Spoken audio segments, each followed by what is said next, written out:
ورحمة الله وبركاته. بسم الله الرحمن الرحيم. الحمد لله رب العالمين، الصلاة والسلام على أشرف الأنبياء والمرسلين وعلى آله وصحبه أجمعين. أما بعد. கண்ணியத்துக்குரிய சகோதரர்களே, அல்லாஹ்வுடைய நடிகார்களே, தொடராக நடைபெற்று வரக்கூடிய எங்களுடைய தஜ்வீத் வகுப்பில் கடந்த வகுப்பில் நாம் மத்துடைய வகைகளை ஆரம்பித்திருந்தோம். அதில் சுருக்கமாக மத்துடைய வகை என்பது இரண்டு வகைப்படும். அதில் மத்துல் அஸ்லி, அடிப்படையான மத்து, 3 வகை என்று நாங்கள் பார்த்தோம். அந்த 3 வகைகளையும் 2 ஹரக்கத் அளவுக்குத்தான் நாங்கள் நீட்ட வேண்டும் என்பதையும் மிக தெளிவாக பார்த்தோம். அதில் மத்துல் பதல், அதே மாதிரி மத்து சிலா சுகுரா, அதே நேரம் மத்துல் இவல், இந்த 3 மத்துகளையும் 2 ஹரக்கத் அளவுக்குத்தான் நீட்ட வேண்டும். இது மத்துடைய முதலாவது வகையின் 3 பிரிவுகள் என்பது கடந்த வகுப்பில் தெளிவுபடுத்தப்பட்டது. இன்றைய தினம் நாங்கள் பார்க்க இருப்பது மத்துடைய 2வது வகை, அதாவது அல் மத்துல் ஃபரஇ. மத்துல் அஸ்லி என்றால் அடிப்படையான மத்து. 2வது வகை மத்துல் ஃபரஇ, பிரிந்த மத்து என்று அதற்கு பெயர்.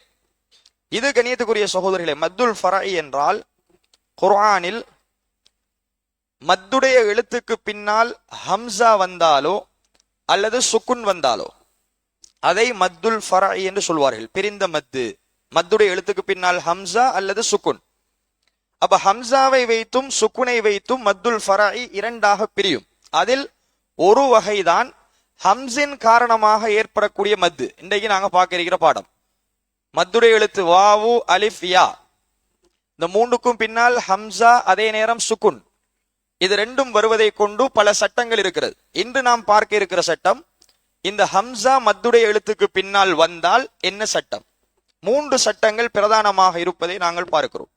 அதில் முதலாவது சட்டம் அல் மத்துல் வாஜிபு அல் முத்தசில். மத்துல் வாஜிபு முத்தசில் என்றால் கணியத்துக்குரிய சகோதரர்களே, ஒரு கலிமாவில் மத்துடைய எழுத்து வந்து அதே வார்த்தையில் அந்த மத்துடைய எழுத்தை தொடர்ந்து ஹம்சா வருமாக இருந்தால் அது மத்துல் வாஜிபல் முத்தசில், அதாவது கட்டாயமாக நாங்கள் 4 அல்லது 5 ஹரக்கத்துகள் நீட்ட வேண்டும். உதாரணத்தை பார்த்தா வழங்கும். மத்துடைய எழுத்து வாவு, அந்த வாவுக்கு உதாரணம் சுக்குன் செய்யப்பட்டு வந்திருக்கிறது, லம்மா வந்திருக்கிறது. எனவே இது மத்துடைய எழுத்து என்பது நாங்கள் அடையாளம் காண்றோம்.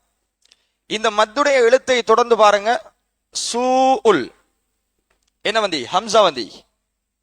இந்த ஹம்சா மத்துடைய எழுத்தை தொடர்ந்து வருமாக இருந்தால் அது மத்துல் வாஜிபல் முத்தசில், கட்டாயமாக நாங்கள் 4 அல்லது 5 ஹரக்கத்தளவு நீட்டியே ஆக வேண்டும். அதற்கு அடையாளமாக குர்ஆனில் இந்த அடையாளம் போட்டிருக்கும். மத்துக்கு மேல இப்படி ஒரு அடையாளம், பாம்பு மாதிரியான அடையாளம் போட்டிருக்கும். இந்த அடையாளத்தை கண்டால் எல்லா இடங்களிலும் அல்ல, இந்த ஹம்சா வருகின்ற இடங்களில் 4 அல்லது 5 ஹரக்கத்தளவுக்கு நாங்கள் நீட்டணும். இது ஒரே வார்த்தையில் ஹம்சா வருவது. இது ஒரு வார்த்தை, சு என்பது ஒரு கலிமா. இந்த கலிமாவில் மத்துடைய எழுத்தை தொடர்ந்து ஹம்சா வருமாக இருந்தால் அதை நாம் 4 அல்லது 5. அப்ப இதை எப்படி ஓதுவோம்? சூஉல் அஸாப், சூஉல் அஸாப். கடைசி 5 ஹரக்கத், ஆக குறைந்தது 4 ஹரக்கத் அளவுக்காவது நாங்கள் நீட்டவும். இது மத்துல் வாஜிபல் முத்தசில். அதுல வாவுக்கு உதாரணம், அலிஃபுக்கு உதாரணம் பாருங்க.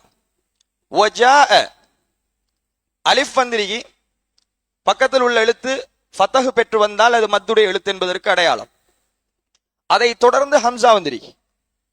எனவே இது ஒரு வார்த்தையில் மத்துடைய எழுத்தை தொடர்ந்து ஹம்சா வருமாக இருந்தால் அதையும் 4 அல்லது 5 ஹரக்கத்தளவுக்கு நீட்ட வேண்டும். வஜாஅ ரப்புக வல் மலகு ஸஃபன் ஸஃபா. குர்ஆன்ல இந்த ஜாஅ என்கிற வசனங்களை நம்ம நிறைய இடங்கள்ல பார்க்கலாம். எங்கெல்லாம் ஜாஅங்கிற இடம் வருகிறதோ அங்கெல்லாம் இந்த மத்துடைய அடையாளம் இருக்கு. இந்த மத்துடைய அடையாளத்தை கண்டால் நாங்கள் 4 அல்லது 5 ஹரக்கத்தளவுக்கு நீட்டித்தான் ஓத வேண்டும், கட்டாயமாக நீட்ட வேண்டும். وَجَاءَ رَبُّكَ وَالْمَلَكُ صَفًّا صَفًّا. யாவுக்கு உதாரணம் வஜீஅ, யா சுக்குன் செய்யப்பட்டு வந்திருக்கி, முன்னுக்குள் எழுத்து கஸ்ரா. எனவே இது மத்துடைய அடையாளம் என்பதை அடையாளம் காண்கிறோம். அடுத்த எழுத்து ஹம்சா, மத்துடைய எழுத்தை தொடர்ந்து ஹம்சா. இங்கேயும் நீட்டுவதற்கான மத்துடைய அடையாளம் போற்றி. எனவே இங்கேயும் 4 அல்லது 5 ஹரக்கத் நாங்க நீட்டவன். அப்ப எப்படி ஓதுவோம்? وَجِيءَ يَوْمَئِذٍ بِجَهَنَّمَ وَجِيءَ 5 ஹரக்கத் கடைசி, 4 ஹரக்கத் ஆக மேக்சிமம். وَجِيءَ يَوْمَئِذٍ بِجَهَنَّمَ. எனவே கண்ணியத்துக்குரிய சகோதரர்களே, ஒரு வார்த்தையில் மத்துடைய எழுத்து வந்து அதை தொடர்ந்து ஹம்சா வருமாக இருந்தால் அதை அல் மத்துல் வாஜிபு முத்தசில், கட்டாயமாக 4 அல்லது 5 ஹரக்கத்துகள் நீட்ட வேண்டும் என்பதை நாங்கள் புரிந்து கொள்ள வேண்டும். இரண்டாவது வகைதான் அல் மத்துல் ஜாயிசு அல் முன்ஃபசில். முத்தசிலுக்கும் முன்ஃபசிலுக்கும் என்ன வித்தியாசம் என்றால், இது ஒரே வார்த்தையில் மத்துடைய எழுத்தை தொடர்ந்து ஹம்சா வரும். மத்துல் முன்ஃபசில் இரண்டாவது வகையை பொறுத்த வரைக்கும் ஒரு வார்த்தையினுடைய இறுதி மத்துடைய எழுத்தில் முடிந்து அடுத்த வார்த்தையினுடைய ஆரம்பம் ஹம்சாவில் ஆரம்பிக்கும். அதுவும் ஹம்சா வரும். ஆனா ஒரு வார்த்தையினுடைய இறுதி மத்துடைய எழுத்தில் முடிந்து அடுத்த வார்த்தையில் தான் ஹம்சா ஆரம்பிக்கும். மேலுக்குள்ளது அப்படி இல்லை, ஒரே வசனத்தில் பக்கத்துல. இது 2 வசனங்களில் முதலாவது வசனத்தின் இறுதி, 2வது வசனத்தின் 2வது சொல்லின் ஆரம்பம். இப்படி ஹம்சா வருமாக இருந்தால் அதற்கும் சட்டம் ஒரே சட்டம். இதுவும் 4-5 ஹரக்கத், இதுவும் 4-5 ஹரக்கத். ஆனா ஒரே வித்தியாசம் என்ன? அது ஒரே வார்த்தையில், இது 2 வார்த்தைகளில் தொடர்ந்து வரும். ஒரு வார்த்தையினுடைய முடிவில் மத்துடைய எழுத்து, அடுத்த வார்த்தையினுடைய ஆரம்பம் ஹம்சா.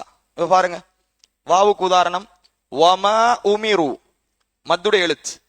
மத்துடைய எழுத்துக்கு அடையாளம் ஃபத்தஹ் வந்தி அலிஃபுகு. அப்ப இது மத்துடைய எழுத்து. அடுத்த எழுத்து பாருங்க ஹம்சாவில் ஆரம்பிக்குது. அப்ப இவிடத்த மத்துடைய அடையாளம் போடப்பட்டி 4 அல்லது 5 ஹரக்கத்துகள் நாங்க நீட்ட விடும். வமா உமிரு இல்லா லியஅ்புதுல்லாஹ். வமா உமிரு 4 அல்லது 5 ஹரக்கத். அலிஃபுக்கு உதாரணம் கல்லா இன்னல் இன்சான லயத்கா. நம்ம பாத்தீங்க, இங்க பாருங்க, கல்லாவுல அலிஃப்ல முடியுது வசனம், மத்துடைய எழுத்து கல்லா. இங்க ஹம்சாவுல ஆரம்பிக்குது, அலிஃப்ல முடிஞ்சு ஹம்சாவுல ஆரம்பிக்குது. எனவே இவிடத்தை மத்துடைய அடையாளம் போடப்பட்டி எப்படி நீட்டணும்? கல்லா இன்னல் இன்சான லயத்கா. கல்லா 4 அல்லது 5 ஹரக்கத்துகள் நாங்கள் நீட்ட விடும். யாவுக்கு உதாரணம் இர்ஜிஇ, சுக்குன் செய்யப்பட்ட யா மத்துடைய எழுத்து கஸ்ராவுல முடிஞ்சிருக்கி, அடுத்த எழுத்தினுடைய ஆரம்பம் ஹம்சாவுல ஆரம்பிக்குது. எனவே இவ்விடத்தையும் நாங்க 4 அல்லது 5 ஹரக்கத் அளவுக்கு இதை நீட்ட வேண்டும். வஜி இர்ஜிஇ இலா ரப்பிகி ராலியதம் மர்லிய. இர்ஜிஇ 4 அல்லது 5. இர்ஜிஇ இலா ரப்பிகி ராலியதம் மர்லிய. இது 2வது வகை. 3வது வகை கண்ணியத்துக்குரிய சகோதரர்களே, நம்ம நேரத்தோட பார்த்தோம். அதாவது மத்துடைய முதலாவது வகையில சிலா அஸ்ஸுகுரா, மத்து சிலா அஸ்ஸுகுரா, அதாவது ஹா. இந்த ஹா வந்தால் எப்படி நாங்க நீட்டி ஓதணும் பார்த்தோம். இது 2 ஹரக்கத் நீட்டணும்னு பார்த்தோம் மத்து சிலா சுகுராவுல. இதுல 3வது வகை மத்து சிலா அல் குபுரா. இந்த மத்து சிலா குபுரா 3வது வகை. இந்த மத்து சிலா குபுரா என்னண்டா, ஒரு வசனம் ஹூல முடிஞ்சு அடுத்த வசனம் ஹம்சாவுல ஆரம்பிக்கும். ஆனா மத்து சிலா சுகுராவுல பார்த்தோம் என்ன, ஹம்சாவோ சுக்குனோ இந்த ஹாவுக்கு பிறகு வரக்கூடாது. வராமல் இருந்தால் 2 ஹரக்கத் நீட்டணும்னு பார்த்தோம். மத்து சிலா குபுரா என்னென்றால் இந்த ஹாவுக்கு அடுத்ததாக வரக்கூடிய எழுத்து ஹம்சாவுல வரும். இப்ப உதாரணமா பாருங்க,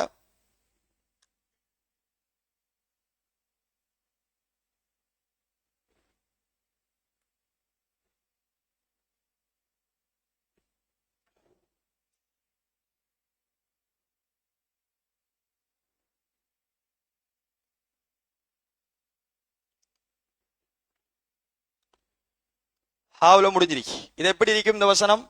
யுஹாவிருஹு, இப்படி இருக்கும். யுஹாவிருஹு. நான் மத்துடைய எழுத்து. ஆனா இங்க எழுதும் போது அந்த வாவை போடுவதில்லை. எழுதும் போது இந்த வாவை விடத்தை போடுறல, மொழியும் போதுதான் அந்த சத்தம் வரும். பாருங்க, வஹுவ யுஹாவிருஹு, மத்துடைய எழுத்து உழுகு மறைஞ்சிருக்கு. எனவே இந்த இடம் வருமாக இருந்தால் அதை தொடர்ந்து ஹம்சா வந்தால் மத்து சிலா அல் குபுரா, இவ்விடத்தை நாங்க 4 அல்லது 5 ஹரக்கத்தினை செய்ய வேண்டும், நீட்ட வேண்டும். அப்ப வஹுவ யுஹாவிருஹு அகஃபர்த, வஹுவ யுஹாவிருஹு அகஃபர்த, இந்த ஹூவார இடங்கள்ல நிறைய இடங்கள்ல பார்க்கலாம் இந்த மத்துடைய அடையாளம் போடப்பட்டி. அப்ப இந்த மத்துடைய அடையாளத்துக்கு நம்ம நீட்டுறதுக்கான அடையாளம் என்னென்றா அடுத்த எழுத்து ஹம்சாவில் ஆரம்பிக்கணும். இந்த 3 இடங்களிலும் கணியத்துக்குரிய சகோதரிகளே 4 அல்லது 5 ஹரக்கத்தளவுக்கு நாங்க நீட்டி ஓத வேண்டும். இது மத்துடைய 2வது வகையின் 3 பிரிவுகள். அப்ப முதலாவது பிரிவு 3 வகையுமே 2 ஹரக்கத்தான் நீட்டவன். 2வது பிரிவில் நாங்க பார்த்திருக்கிற இந்த 3 வகையும் மத்து சிலா, மத்துல் வாஜிப், அல் முத்தசில் மட்டும் ஒரே வார்த்தையில் மத்துடைய எழுத்தை தொடர்ந்து ஹம்சா வந்தால் 4 அல்லது 5. மத்துல் முன்ஃபசிலை பொறுத்த வரைக்கும் வேறு வேறு வார்த்தைகளில், அதாவது ஒரு வார்த்தையின் இறுதியில் மத்துடைய எழுத்தும் அடுத்த வார்த்தையினுடைய ஆரம்பத்தில் ஹம்சா வந்தால் அதையும் 4, 5 ஹரக்கத் நீட்ட வேண்டும். இது இங்கே ஹாவுல் லமீர், மத்து சிலா அல் குப்ரா என்பது இந்த ஹாவுல் லமீரை தொடர்ந்து வரக்கூடிய எழுத்து ஹம்சாவாக இருக்கும் என்றால் இதையும் 4 அல்லது 5 ஹரக்கத்துகள் நீட்ட வேண்டும். எனவே இது மிக முக்கியமான ஒரு சட்டம். இதை நாம் ஞாபகத்தில் வைத்து குர்ஆனை ஓதுகின்ற பொழுது ஹம்சா எங்கெல்லாம் வருகிறதோ மத்துடைய இடத்தை தொடர்ந்து அந்த அடிப்படையில் இந்த 3 சட்டங்களும் அமுல்படுத்தப்படும். 4 அல்லது 5 ஹரக்கத். அதை நாங்கள் குர்ஆன்ல பார்த்து ஓதுகின்ற பொழுது எங்களுக்கு பரிச்சயமாகும். எனவே இன்ஷா அல்லாஹ் நாளைய வகுப்பில் மத்துல் ஆர்லி சுக்கூன் என்று இன்னும் ஒரு சட்டம் இருக்கிறது, அதை நாளைய வகுப்பில் பார்ப்போம். அதை தொடர்ந்து மத்துல் லாசிம், கட்டாயமாக 6 ஹரக்கத் எங்க நாங்க நீட்டணும். இப்ப நம்ம பார்த்திருக்கிறது 5 வரைக்கும், 4 அல்லது 5, 6 ஹரக்கத் தான் ஆக மேக்சிமம். அந்த 6 ஹரக்கத் நீட்டுவதாக இருந்தால் அதற்கான சட்டம் என்ன என்பதை இன்ஷா அல்லாஹ் அடுத்த வகுப்பில் தொடர்ந்து பார்ப்போம். கேட்ட விடயங்களை நடைமுறைப்படுத்துவதற்கு அல்லாஹு தஆலா எனக்கும் உங்களுக்கும் தௌஃபீக் செய்வானாக. வ ஆகிரு தஅவானா அல்ஹம்துலில்லாஹி ரப்பில் ஆலமீன்.